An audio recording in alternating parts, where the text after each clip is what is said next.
Kulang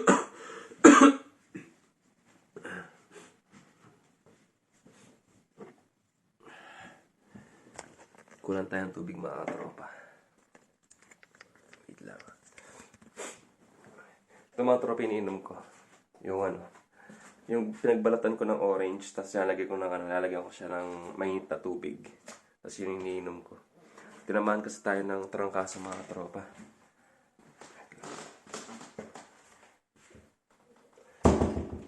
So nagpainit ako ng tubig doon. Para may ilagay ko dito. Ito po kasi yung iniinom ko mga tropa. Hindi na rin ako umiinom ng malamig. Sisigmura rin kasi ako. Okay na.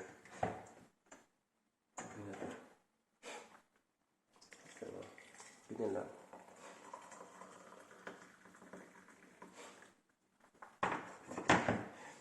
Tapos, ito lang po iniinom ko. Hintayin lang natin lumasa yung orange. Tapos pala, meron pala ako ditong prutas. Ito.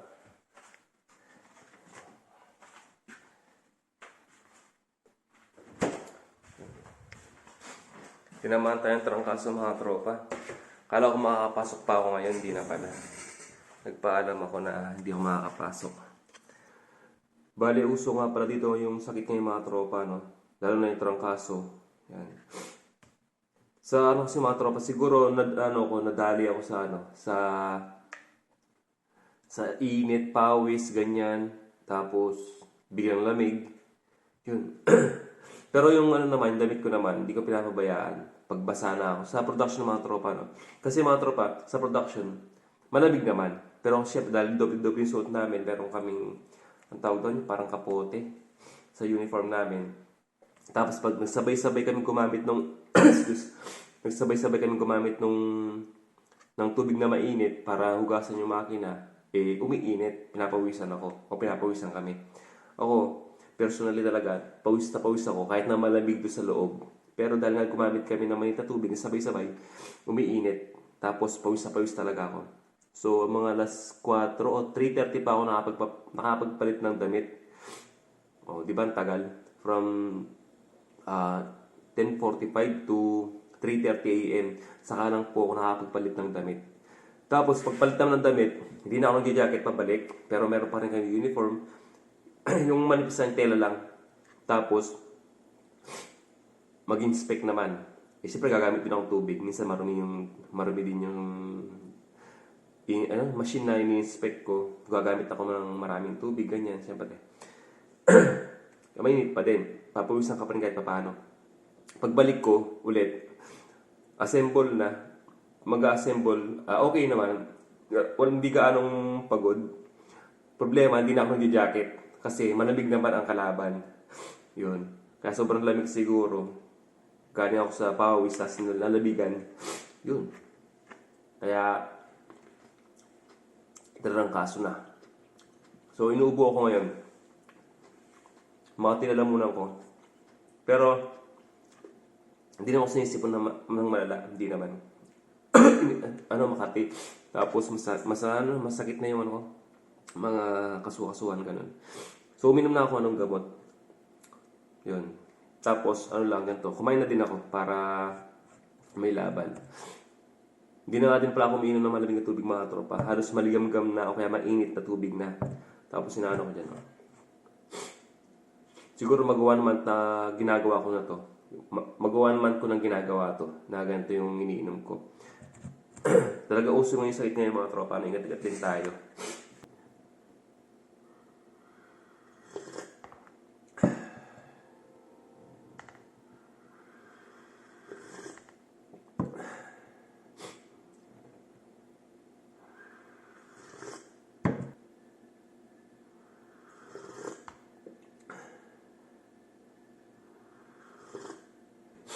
Ngayon gagawin natin, babaltan natin to tapos ilalagay ko ulit dito.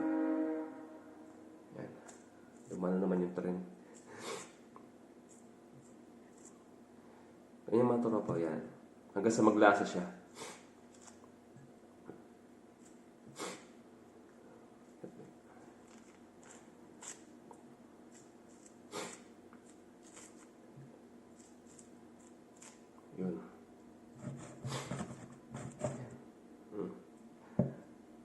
Tapos, kainin natin yung laman. Naglasa na siya mga tropa. Yun. Tapos mamaya pala, inom akong gamot. Malasa. Bagong lagay kasi.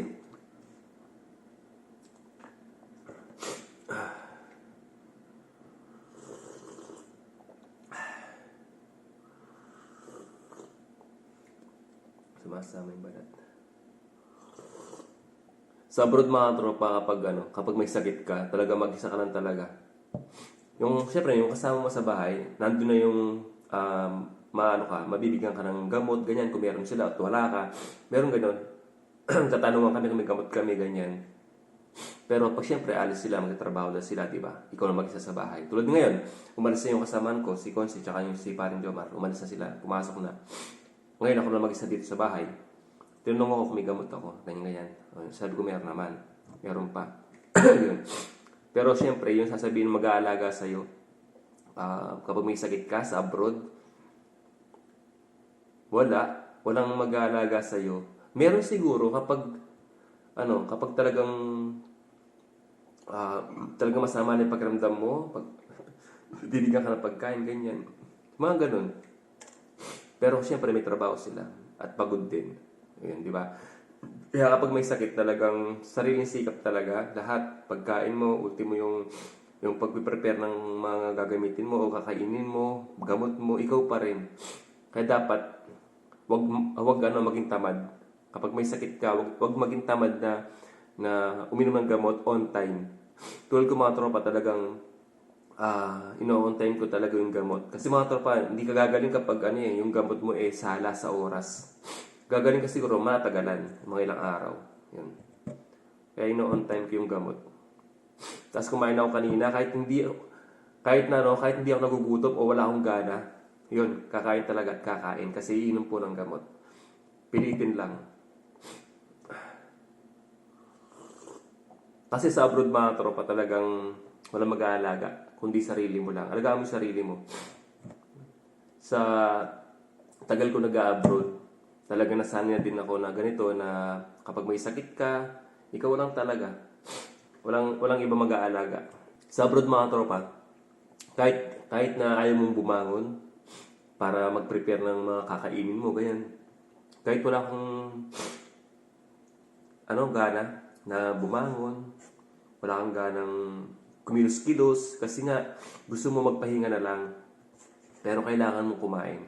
Wala kang magagawa kundi bumangon ka. Ganito po ang katotohanan sa abroad. Nakakala nila ng iba, madali lang. Gaya ko din dati. Akala ko madali lang OFW dito. Dati ganun din ako. Pero hindi ko inaasahan na kapag ganito may sakit ka, wala kang aasahan kundi sarili mo.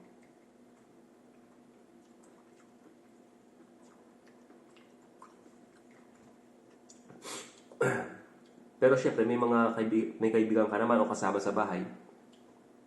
Yun. May mga magtatanong sa'yo sa gamot. Mga ganung bagay mga tropa. Simpleng bagay pero malaking bagay na. Alam mo yun? Simpleng bagay pero malaking, anong tawag doon? Basta, simpleng bagay lang na tatanungin mo, may gamot ka ba? Meron ka ba? Ayos ka ba? Ngayon. Ayos ka na ba? Ganyan. Pero malaking bagay na para sa iyo, syempre. Ang gulo, no? Maliit na bagay pero malaking bagay na.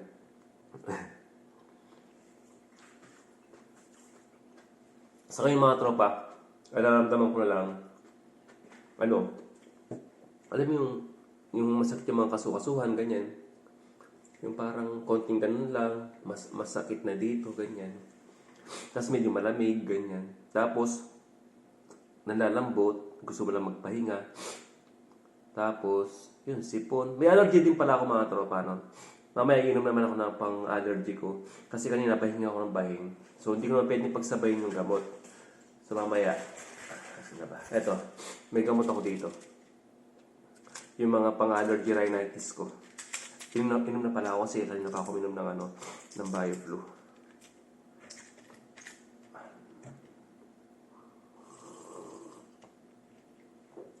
Mainit. Nalusaw yata sa bibig ko.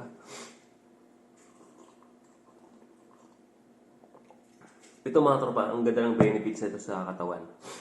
Ang alam ko, nakalimutan ko na kasi. Ang isa na sa di ko nakalimutan na benefits nito para sa ano to, sa blood clot.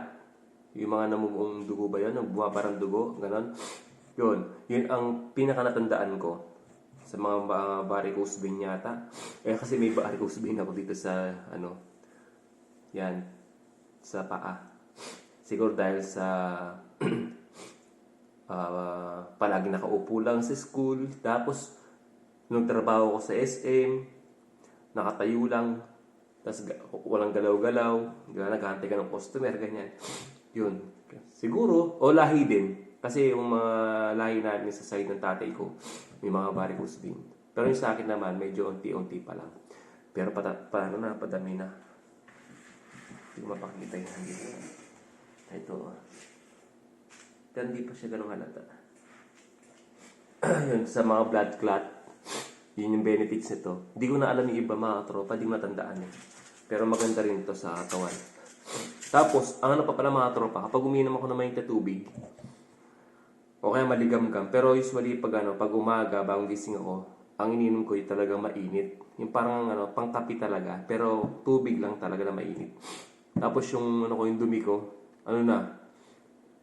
hindi na matigas. Yung tamang balat na lang. Yung parang di ka na mahirapang magdumi. Dati kasi medyo matigas talaga eh, yung dumi. Kaya nahihirapan akong dumumi minsan. Pero simula nung uminom ako ng mainit na tubig at maligam-gam na tubig, okay na.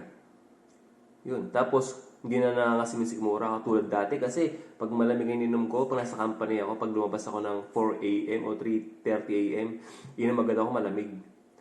Tapos biglang maano yung parang maano yung tiyan ko, sasakit ganyan. Kaya, yun, hindi na ako minom ng malamig, puro mainit na lang. Tapos pala mga tropa, yung mainit na tubig, parang nagbe-burn yung fats yata sa tiyan. Parang ganon. Hindi ako sure. Pero ang ganda sa akin, ang ganda ang epekto sa akin. Many hours later.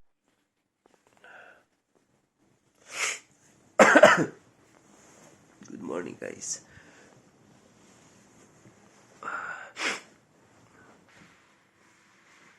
Hindi pa rin ako magaling.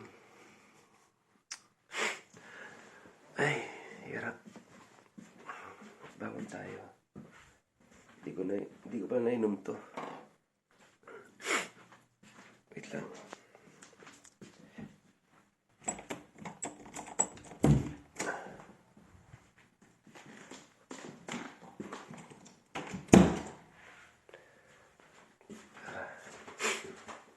Kailangan natin bumangon. Kailangan natin kumain, siyempre. So may pagkain naman ako dito mga katropa. Init ko lang.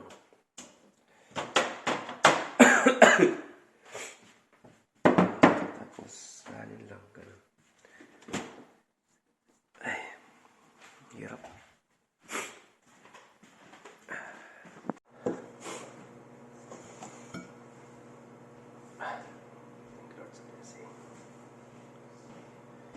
Malamig. Parang hilig ako.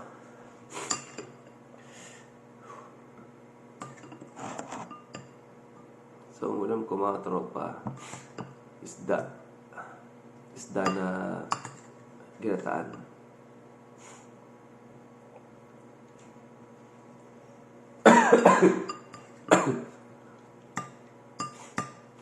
Lamig.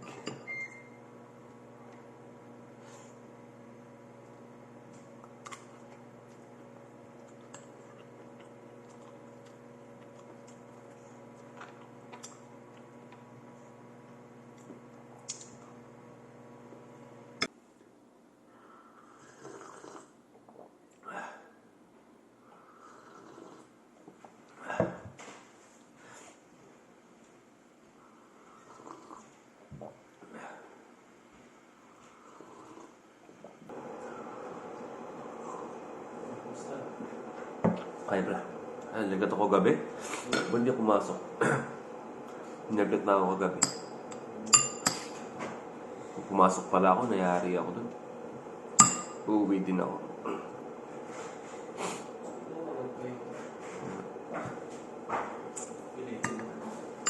Sayang. Bakit rin pumasok bukas sa OT? Ha? Bakit rin pumasok? Sa hotel. Baka. Hindi mo kaya. Ang kaya mo. Paano nga? Tapos cold siya.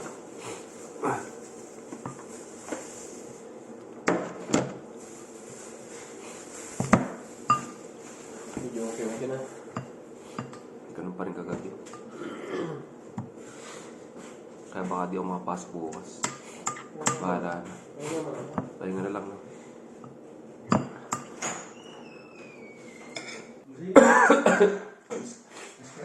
Hindi pa. Sinagat ako kagabi, pati di ako na pumasok. Hindi yari ako doon. Pawis ka. Pawis ka para mawala yung Right. Papawis. Paano mo papawis? Cons, kalamig sa labas. Malamig sa labas. stretching ka. Sakit nga ng katawan ko, yung mga kasukasuhan. Ano nga? Huh? Pag-video ba eh? Yun pa rin. Nag-vlog na na. Sa Cover your mouth, sabi nga, baka mahawa ko si Cons eh. Kape, Cons? Kape? Oo. Kaya mo magkape.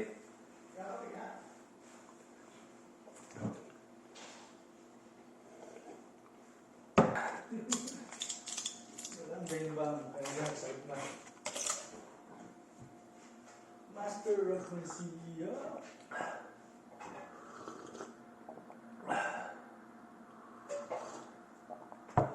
Gamot. Anong oras na, Cons? Anong oras na ba? Orasan mo yung gamot eh, para Interval. 4 hours, di ba? Nagpilit tayo mga tropa. Vitamin D. Kaso malamig din sa labas kasi. Kahit sabihin natin may araw ba. Oh, malamig din.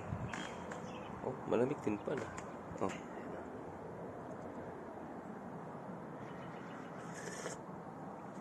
Limitaw na yung park dun, no? Wala nang ganong yelo.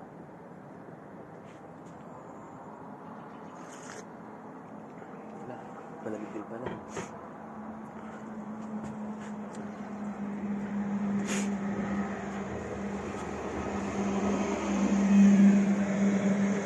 Wala tayo mga tropa, malamig pala. Mamaya lang pag medyo mainit na yung araw. May malamig, Cons. Mas mainit pa sa loob. Baka manginig lang ako dito sa labas. Ito na lang pala. Dito na lang pala ako, Cons. Dito, sa ano. Dito na lang pala ako. Yan. Oh, naarawan ka tapos mainit sa loob kasi may heater. Ay, naka.